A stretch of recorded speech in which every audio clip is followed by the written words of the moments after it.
Assalamualaikum Teh Feby dan sahabat semuanya dimanapun berada.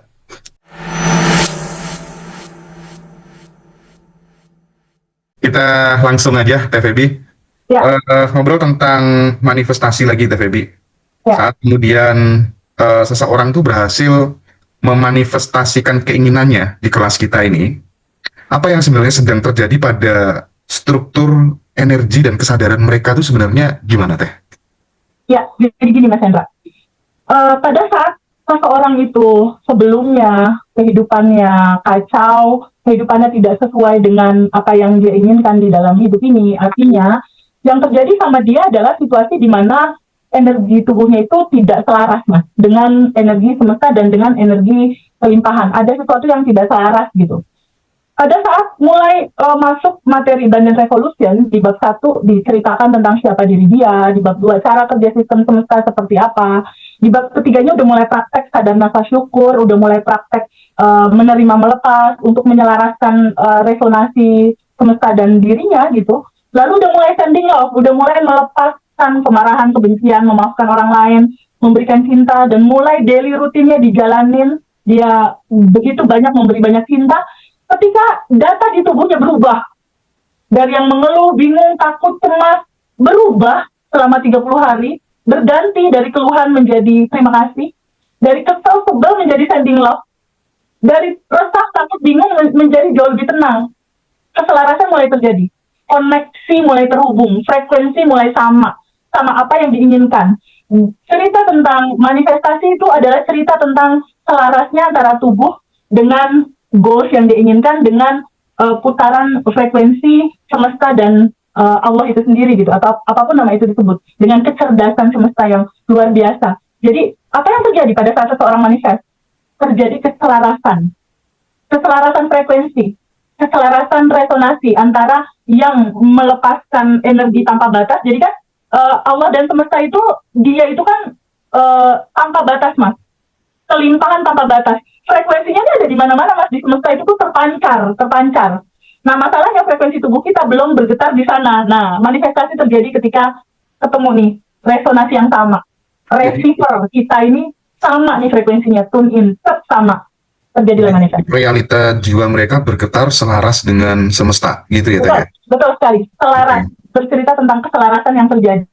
Jadi kalau seandainya teman-teman semua, baik teman-teman di sini, teman-teman alumni, atau teman-teman di rumah, di rumah masing-masing merasa bahwa kayaknya ada yang nggak asik nih sama hidupku, kenapa aku begini, itu adalah sinyal semesta, tubuhmu belum selaras, ayo selaraskan gitu. Kan ada ungkapan katanya ambisi itu adalah turunan dari cita-cita. Artinya ambisi itu kan kita ada yang namanya keinginan gitu. Nah, kalau kemudian ini ditarik ke banyaknya teman-teman yang berhasil manifestasi di kelas Badan Revolution ini Teh, itu lebih berkaitan dengan vibrasi keinginan atau dengan keberanian mereka untuk bisa melepas keinginan itu sendiri Teh. Terjadinya manifestasi itu. Gimana tuh?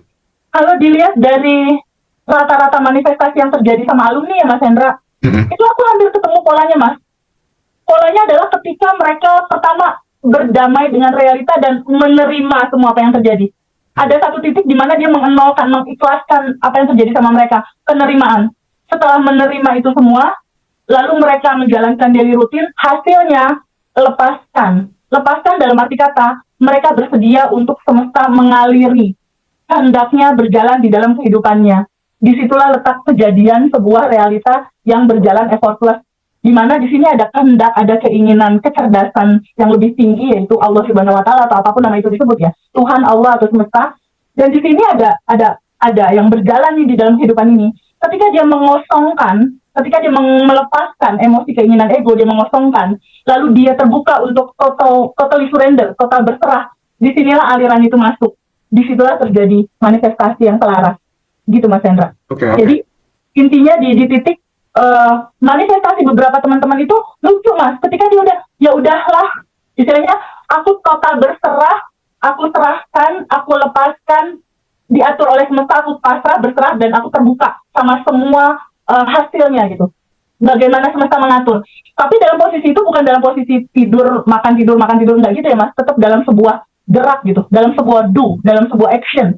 Tetapi action yang penuh dengan kesadaran gitu, bahwa hasilnya ada kecerdasan yang lebih tinggi nih, yang lebih sempurna gitu mengatur semuanya. Jadi dia lepaskan hasilnya. Sehingga ketika dilepaskan, apapun yang dilepas, kita nggak ada ekspektasi, nggak ada nungguin gitu. Kenapa? Karena di Bandar Revolution Bab 1 sudah diceritakan bahwa segalanya sudah ada tersedia di sini saat ini sekarang. Jadi pada saat quantum jam dalam posisi yang memang udah tersedia gitu. Tugas kita hanya menyamakan frekuensi aja, menyelaraskan frekuensi aja. Apa yang Telina ingin, rukonya laku, rumahnya laku, Teh Nunung ingin, Ibu Eli dan teman-teman semuanya, udah ada mas, udah terhampar, sudah tersedia sekarang. Kalau terlalu datang dukun ya. Menyamakan resonansi dan menyelaraskan frekuensi aja. Itu kan lebih mudah sebenarnya, lebih ringan gitu kita ngejalanin. Karena udah ada. Iya. Nah Teh, kemarinnya waktu reuni kan banyak sekali teman-teman yang memberikan testimoni yang seru-seru ya. Salah satunya ada kakak Asmara Cinta yang hari ini juga hadir, nanti akan coba kita gali gitu ya. Bakal keren banget gitu. Nah terjadinya manifestasi-manifestasi yang berkepanjangan itu Teh, mereka menegaskan bahwa hidup saya tuh berubah setelah kemudian mengikuti kelas ini gitu. Nah, perubahan hidup mereka itu karena manifestasi tercapai atau karena mereka akhirnya sadar siapa diri sejatinya gitu. Jujur yang bikin cepet itu ketika sadar bahwa dia udah berkelimpahan.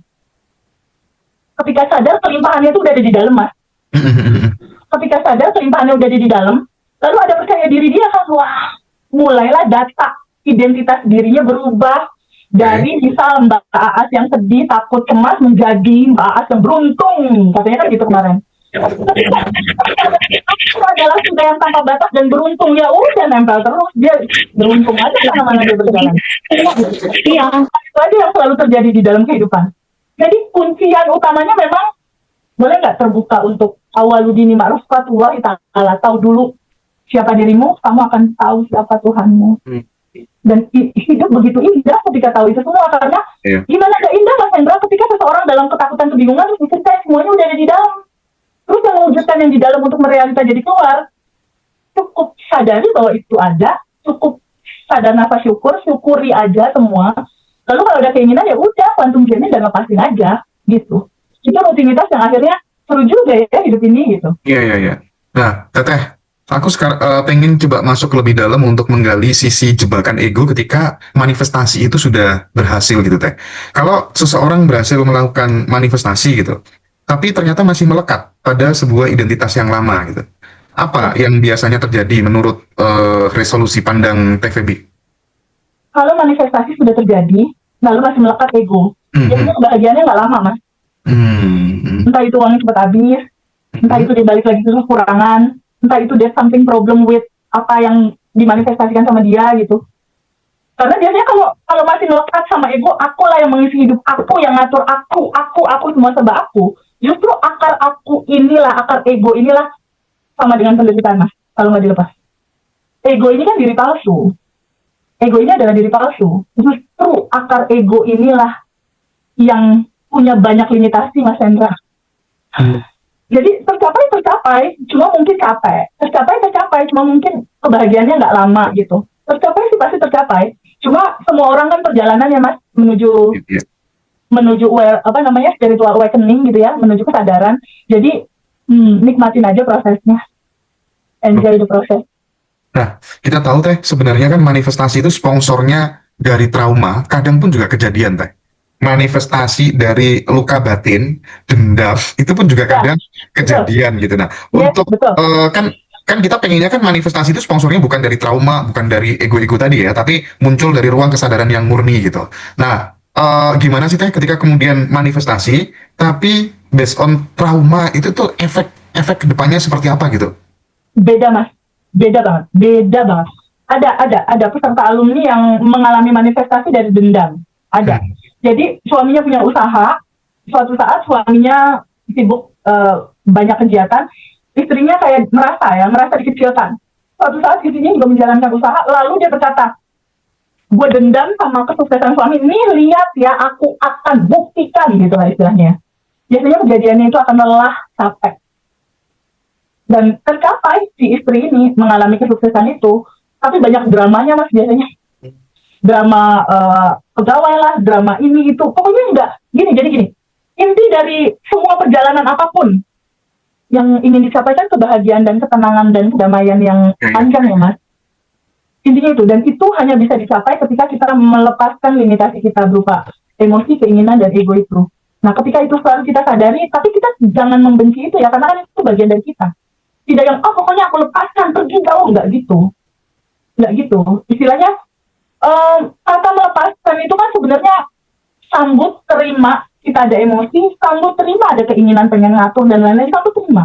Sambut dan terima ada ego yang merasa jadi korban dan lain-lain, sambut dan terima.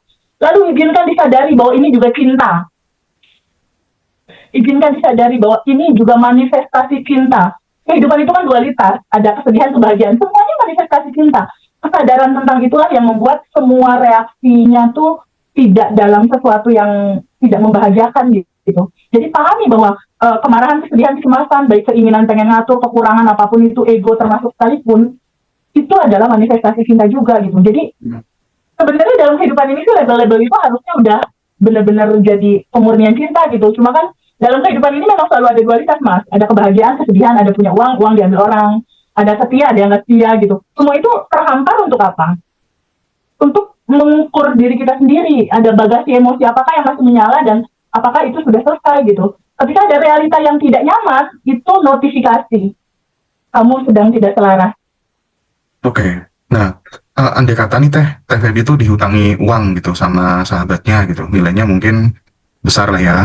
Nah, nagih-nagih terus kan bikin vibrasi turun Teh. Bikin energi turun dan bahkan akan mengundang hal-hal yang tidak kita inginkan gitu. Ya. Nah, tip dan triknya gimana sih menghadapi piutang seperti itu? Di satu sisi kalau nggak ditagih ya dia akan seenaknya sendiri, justru malah melupakan kewajibannya. Di sisi yang lain, kita nagih, kita yang jengkel sendiri. Nah, itu gimana, Teh? Kisah nyata aku sih Mas, kalau yang diceritain itu. Ada beberapa teman punya utang dari bisnis, gagal, akhirnya menghasilkan PR hutang, piutang ya, teman harusnya bayar itu enggak. Ada beberapa, enggak satu bahkan, lebih dari 3 bahkan Mas Hendra. Ketika bertemu kesadaran ini, aku mulai sadar gitu, bahwa uang itu energi. Aku sadar banget bahwa uang itu energi. Dan aku sadar, kenapa itu belum masuk ke kantong aku. Aku sangat sadar, bahwa ada yang aku tahan, berupa kemarahan, berupa kekesalan, berupa kebencian gitu, ada yang aku tahan gitu, sehingga uang itu pun gak masuk karena ada yang tertahan. Ketika aku menyadari itu, oh teteh A punya piutang ratusan juta, teteh B puluhan juta, teteh C angkanya juga besar sekali gitu, aku mulai melihat substansi inti bahwa realita hidupku itu dihantarkan ada teman 1, 2, 3 ngesalin gitu, ada piutang banyak, ini kan pantulanku. Pantulan di cermin kan asalnya dari orang yang di depan cermin. Jadi yang aku lakukan apa? Yang aku lakukan adalah aku menyadari ada rasa itu. Aku duduk sama rasa itu. Nangis ya nangis, kesel ya, ya udah. Rasakan aja gitu rasa itu ada. Aku rasakan penuh, aku rasakan total, aku terima rasa itu apa adanya. Dan yang paling penting satu, aku terbuka untuk sadar bahwa akulah 100% yang menarik realita itu terjadi di dalam kehidupan aku. Dari mana? Dari file-file memori masa kecil. File-file memori masa kecil aku, file-file memori negatif waktu aku masih kecil ya, 5 tahun ke bawah, 10 tahun ke bawah, yang judulnya sama kayak rasa ini. File-file inilah yang masih menyala di bawah sadar, yang akhirnya mengundang dan akhirnya merefleksi, memantulkan realita yang itu. Di titik aku menyadari ke sana, iya, file-file memori itu aku belum ikhlasin, belum aku lepasin saat itu. Belum aku alirkan dan aku lepaskan. Di titik itu aku ketemu, aku sadar, aku duduk sama rasa itu, aku terima, aku sambut terima, aku alirkan, aku lepasin. Lepasin. Karena itu akarnya. Akar itu yang menyala jadi lupingan ini, lupingan itu, dibohongin orang ini, diambil uang, di semua proses gitu, beda-beda cerita. Di titik aku sadar, apa yang aku lakukan? Aku tetap berkomunikasi sama teman yang punya utang. Halo, apa kabar, gimana, mau rencana bayar kapan? Tapi di lubuk hati aku yang paling dalam udah aku lepasin. Aku udah lepasin. Jadi uang itu adalah energi dan uang yang masuk kepada aku itu tergantung dari seberapa pantulan di dalamku. Jadi aku nggak ada beban sama orang itu. Aku maafkan orang itu, bahkan aku sending love. Ya, itu real aku lakukan. Aku maafkan, aku sending love ke mereka. Sending love-nya apa? Aku bayangkan dia ada di depan aku, maafin, aku minta maaf, lalu aku sending love ke dia, bayangkan dia sehat, bayangkan dia bahagia, bayangkan dia ada rezeki, bayangkan dia kerjaannya lancar dan lain-lain. Sehingga kalau dia sehat, dia bisa bayar. Kalau dia rezekinya lancar kan dia bisa bayar gitu. Jadi aku mau support doa yang terbaik buat dia. Tapi skenario yang terjadi sama aku itu adalah uang aku tuh diganti total dari totalnya, total dari utang teman-teman aku tuh diganti bukan dari orang-orang itu mas, dari bisnis aku yang lain.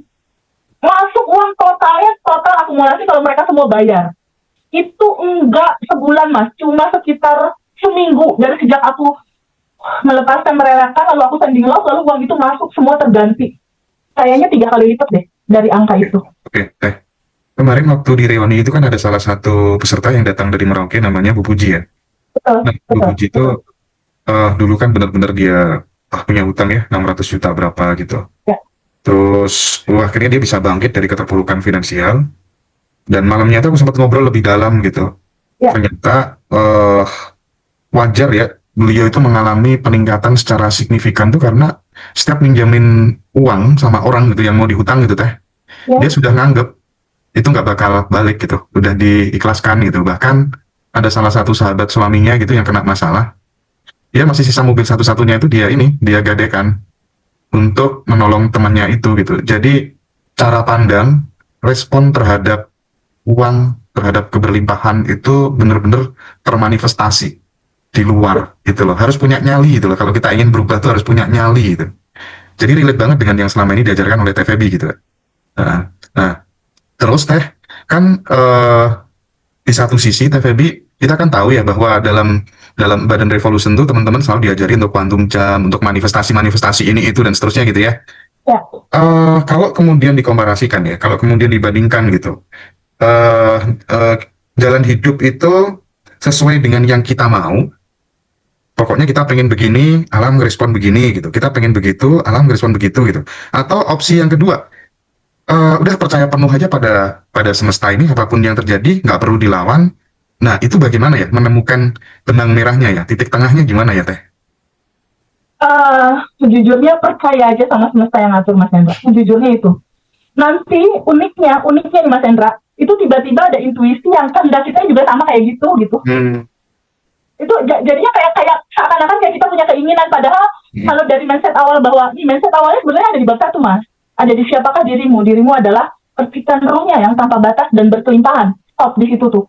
Ketika kita udah memahami itu bahwa kita udah yang tanpa batas dan berkelimpahan, artinya kan semuanya sudah ada dan tersedia. Logika simpelnya, kalau anggaplah analogi simpel gitu ya, Allah dan semesta ini kayak lautan tanpa batas yang luar biasa, tanpa batas lah istilahnya.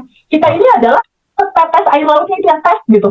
Kan kalau air laut itu asin tuh si setetesnya juga asin dong mas. Hmm. Kalau Mas Hendra dan teman-teman semua punya sifat kasih sayang, Allah punya sifat kasih sayang, maha pengasih maha penyayang, Mas Hendra juga punya sifat kasih sayang. Allah punya sifat maha lembut, Mas Hendra juga dan teman-teman punya sifat lembut gitu. Ketika Allah punya sifat berkelimpahan, bukankah si setetesnya ini juga default DNA dari awalnya itu udah berkelimpahan juga ya? Iya, Nah, iya, iya. sadari aja itu. Ini bawaannya udah berkelimpahan. Kenapa belum berkelimpahan? Ya itu ada belief bagasi emosi. Aku mah nggak layak, aku mah nggak bisa. Ya itu yang melimitasi. Ini yang kita izinkan lepas gitu istilahnya. Izinkan dialirkan dan dilepaskan gitu.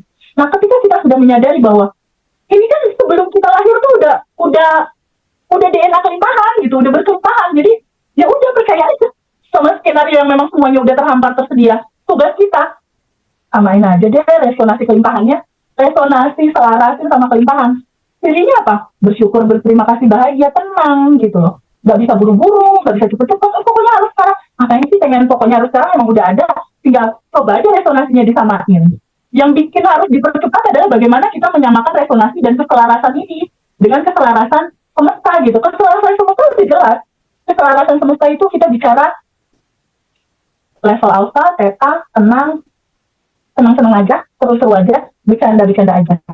Itulah frekuensi yang selaras.